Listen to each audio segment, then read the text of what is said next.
भारत तेजी से वैश्विक एआई और डेटा सेंटर हब बनने की ओर बढ़ रहा है।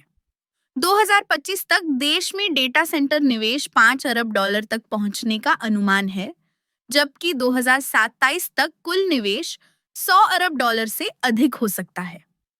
मुंबई, चेन्नई, हैदराबाद, बेंगलुरु और पुणे जैसे शहर प्रमुख डेटा सेंटर केंद्र बन रहे हैं। भारत की एआई इंडस्ट्री 2030 तक राष्ट्रीय अर्थव्यवस्था में 400 अरब डॉलर का योगदान देने की संभावना रखती है।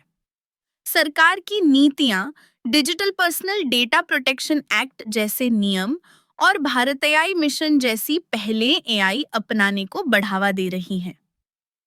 योटा एनएमएन जैसे hyperscale data centre AI workload के लिए विशेष रूप से तैयार किए जा रहे हैं, जो एनवीडिया के साथ साझेदारी में जीपीयू क्लस्टर का उपयोग करते हैं।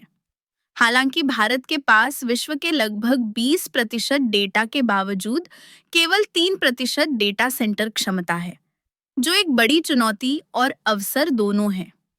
बढ़ती मांग को पूरा करने के लिए उच्च घनत्व वाले कंप्यूटिंग उपकरणों के कारण कूलिंग तकनीकों में भी सुधार हो रहा है।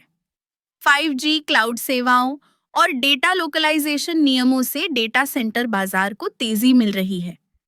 साथ ही टिकाऊ विकास को ध्यान में रखते हुए नवीकरणीय ऊर्जा और उन्नत कूलिंग तकनीकों का उपयोग बढ़ रहा है।